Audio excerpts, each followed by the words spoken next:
Hello à tous, j'espère que vous allez bien. Aujourd'hui dans cette vidéo, j'ai décidé de vous faire un tutoriel bien complet sur eRank pour que vous appreniez réellement à vous en servir. Alors, qu'est-ce que eRank? C'est un outil qui est directement lié à votre boutique Etsy et qui permet de faire plein de choses, notamment de suivre les progrès de votre boutique, mais surtout ça peut vous permettre de faire plus de ventes parce que ça va vous aider à trouver les mots-clés exacts qu'il faut utiliser pour bien se classer. Vous devez savoir qu'utiliser cet outil et le lier à Etsy, ça n'implique vraiment aucun risque pour votre boutique puisque c'est un outil officiel qui est reconnu par Etsy lui-même, donc no stress. Alors avant de commencer, je voulais juste vous dire que je vous ai jamais encore vraiment parlé de eRank sur ma chaîne YouTube parce que moi, quand j'ai commencé en 2016, j'ai d'abord utilisé Marmalide et puis depuis quelques années, j'utilise Sale Samurai qui est une alternative moins chère quand même que Marmalide. Et c'est vrai qu'avec ces deux outils, en tout cas pour gérer ma propre boutique, j'avais pas l'utilité d'en tester encore un autre. Mais aujourd'hui j'ai une chaîne YouTube et je me dois de tester pour vous ces outils pour pouvoir vous en faire un retour. Surtout que eRank, je pense que c'est l'outil le plus utilisé en France et vous êtes souvent nombreux à me demander ce que j'en pense. Et si vous voulez savoir, je pense sincèrement que les trois outils se valent. Je connais quelqu'un qui travaille chez eRank et ils m'ont dit qu'ils essayaient vraiment de s'ouvrir de plus en plus au marché français et du fait d'inclure de plus en plus de mots-clés en français. Du fait, ça va encore s'améliorer en plus à l'avenir. Donc je me suis dit qu'il était vraiment temps que je le teste, ce que je fais depuis maintenant plus d'1 an, et surtout de vous en parler aujourd'hui sur ma chaîne. Donc au niveau des abonnements, vous en avez 3, le basique, le pro et l'expert. Il faut savoir que quand vous commencez, ou même après, vous n'êtes pas obligé de prendre un plan payant. Vous pouvez tout à fait utiliser eRank en version d'essai gratuit. Donc c'est très bien aussi d'utiliser comme ça, mais vous n'aurez pas accès à tout. Mais ça vous permettra quand même de pouvoir déjà découvrir l'outil et de le tester, donc ça c'est bien. Et au niveau après des abonnements, vous regarderez un petit peu ce qui est inclus à chaque fois. Mais je trouve personnellement que pour gérer une boutique Etsy, l'abonnement basique est amplement suffisant. Si vous démarrez votre boutique et que vous l'ouvrez et que donc vous avez besoin de faire toutes ces recherches de mots-clés, vous aurez peut-être besoin de l'abonnement pro au début. Mais je pense qu'après, en routine, la basique conviendra très bien, mais voilà, ça c'est à vous de voir. Et en tous les cas, le basique vous permet de connecter une boutique Etsy jusqu'à 200 articles maximum. Si vous avez plus d'articles, vous devez prendre un abonnement au-dessus. Et ça vous permet aussi de faire 100 recherches par mois. Donc c'est déjà pas mal. Donc voilà, maintenant je vais vous prendre avec moi sur l'ordinateur et je vais vous montrer, vous faire un tutoriel de comment fonctionne eRank. Alors une fois que vous avez créé un compte et que vous vous connectez sur la session, vous avez accès à cet écran. Et moi, dans ce tutoriel, je vais voir principalement ceci, donc le tableau de bord de votre boutique et la recherche de mots-clés, parce que c'est vraiment pour moi les deux choses les plus importantes. Mais les points qui sont ici, je ne vais pas spécialement les voir dans cette vidéo. Alors vous allez commencer par aller connecter votre boutique Etsy et je vais vous montrer comment on fait. Donc pour ça, vous faites accéder à la fonctionnalité. Alors moi ici, j'ai déjà ma dernière boutique qui est encodée, mais je vais encoder ma première boutique aussi, donc je vais vous montrer comment on fait. Pour ça, vous allez dans l'icône ici en haut, vous faites connecter une autre boutique, ou vous aurez peut-être connecté une boutique. Et puis ici dans Shops, vous faites Connect Another Shop. Et ici, vous arrivez directement sur Etsy. Donc là, vous vous connectez et vous mettez toutes les infos. Et sur cet écran, en fait, on va vous demander d'approuver le fait de connecter votre boutique Etsy à eRank.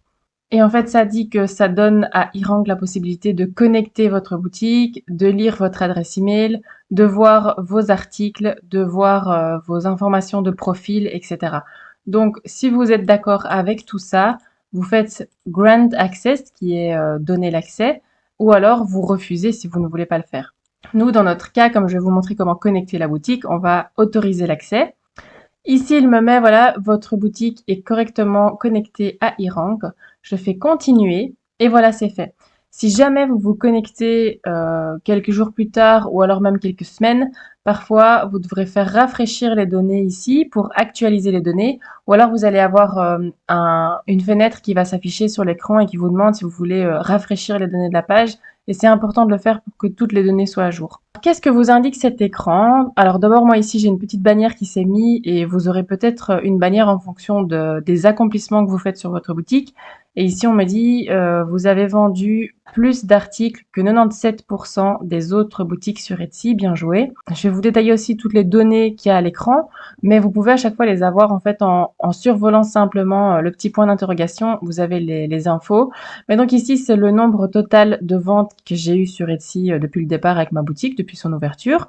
Ça, c'est ma position dans le classement. Si jamais on met ma boutique Etsy par rapport à toutes les boutiques existantes sur Etsy et qu'on compare le nombre de ventes, je suis 134 609 en termes de position.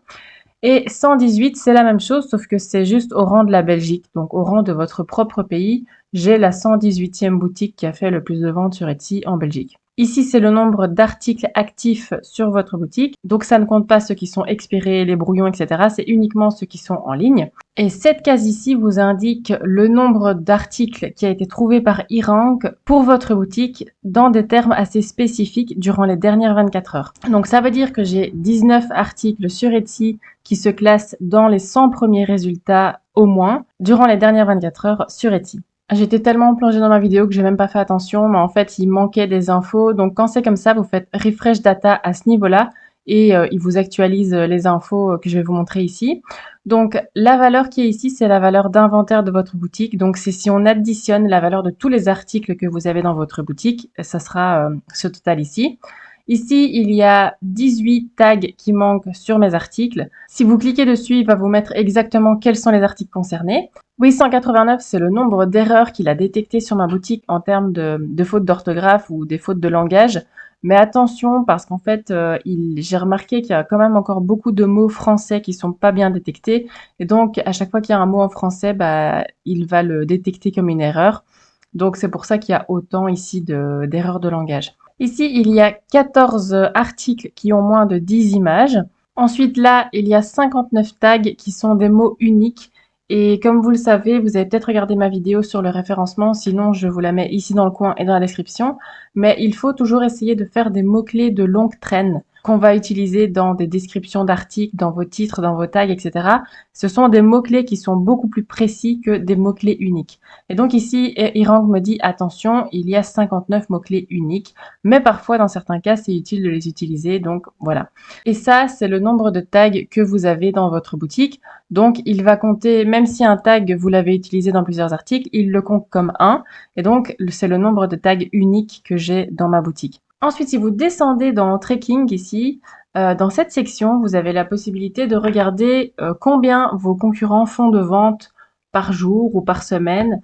Et en fait, pour faire ça, vous faites simplement ça, See Daily Sales, et vous allez connecter une autre boutique Etsy. Mais là, en fait, c'est simplement des données de vente qui vont vous être affichées, donc il n'y aura pas d'approbation, hein, vous ne devrez pas vous connecter sur cette boutique pour approuver. Vous encodez simplement ici le nom de la boutique. Vous faites, enfin ici c'est une traduction qui est faite en français, mais en fait ça veut dire suivre la boutique et ça vous indiquera combien de ventes cette boutique a fait ces derniers jours, les 7 derniers jours, les 30 derniers jours, les ventes totales, etc.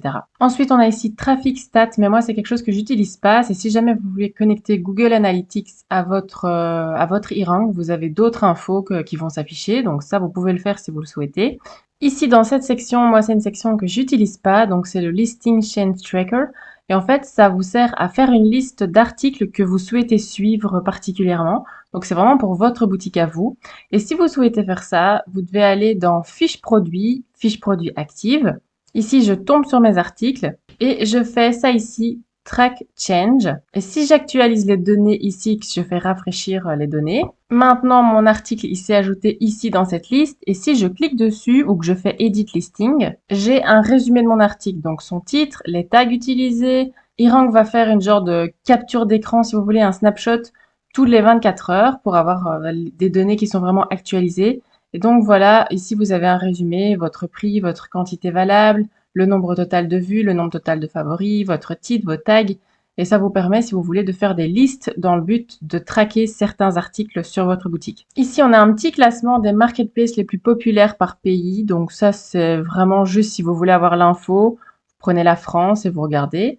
Ici, dans cette section, Spotted on Etsy, c'est en fait les articles qui étaient au-dessus ici. Donc vous voyez, il y avait 19 articles. Et bien ces 19 articles, ils sont détaillés juste en dessous dans ce que je viens de vous montrer. Donc ici, il y aura la liste. Et donc ça vous met un récapitulatif de tous vos articles qui se sont classés dans les 100 premiers résultats sur Etsy. Donc je crois que ça doit être jusqu'à la page 3. Et ici, voilà, il me met que mon article est en page 2, en page 3, en page 2, en page 2, en page 2, en page 2, etc. Et donc, ça vous permet de voir les articles qui sont les mieux classés et qui sont le plus susceptibles de se vendre, en fait. Sur le côté, vous avez des liens vers les derniers articles que eRank a mis en ligne.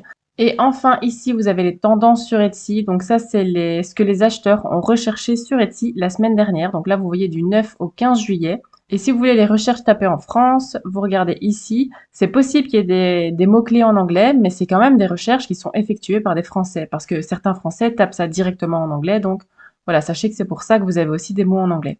Et donc ça, si jamais vous avez des articles qui correspondent vraiment bien à ces mots-clés, n'hésitez pas à les utiliser dans vos titres, dans vos tags et dans vos descriptions.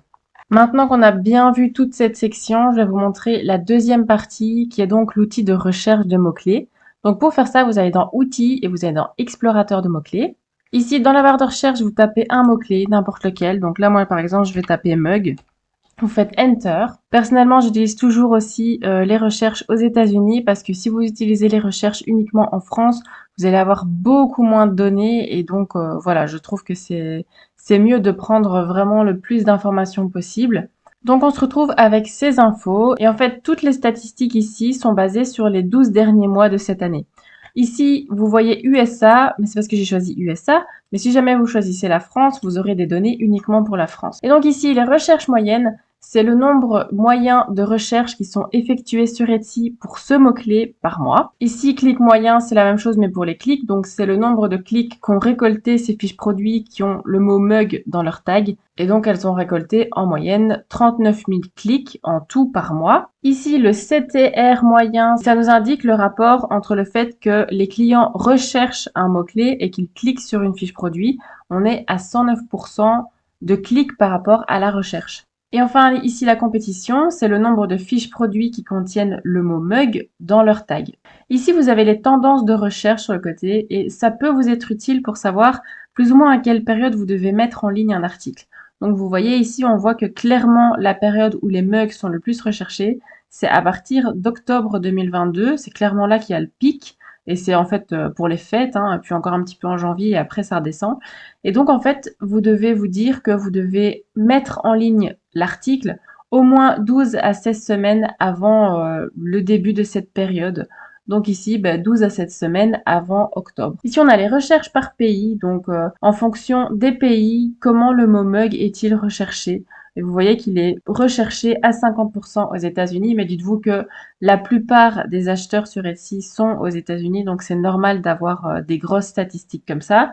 Mais il y a quand même 5% pour la France, 17% pour le Royaume-Uni, etc. Alors on arrive en dessous ici à ce qui nous intéresse le plus, en tout cas moi c'est ce que j'utilise le plus, c'est les recherches connexes.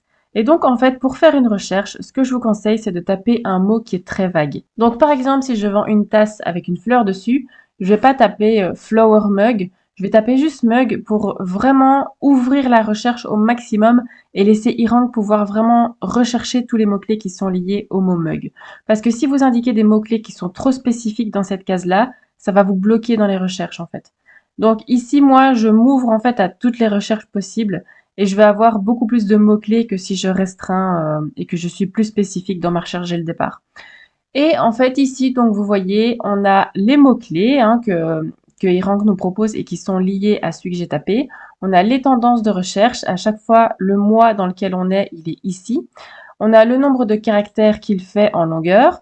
On a la moyenne des recherches par mois, toujours aux USA parce que j'ai choisi USA, mais vous pouvez changer au-dessus. Le nombre moyen de clics. Je vous ai expliqué tout ça au-dessus, ça reprend exactement les mêmes données. La concurrence, les recherches qui sont faites sur Google par mois pour ce mot-clé. Ici, vous avez le Google coût par clic. À mon avis, c'est pas quelque chose que vous allez vraiment utiliser, mais en bref, c'est combien sont prêts à payer les annonceurs pour se classer sur des mots-clés comme celui-là dans les premières pages sur Google. Ici, on a la concurrence sur Google en sachant que 1, c'est une concurrence qui est très forte et 0, c'est une concurrence quasiment absente. Et puis, eRank nous indique si c'est un mot-clé de longue traîne ou pas. Comme je vous l'ai dit, il vaut mieux essayer d'utiliser un maximum de mots-clés de longue traîne, c'est toujours mieux. C'est ce que préfère Etsy, donc c'est des mots-clés qui sont plus spécifiques.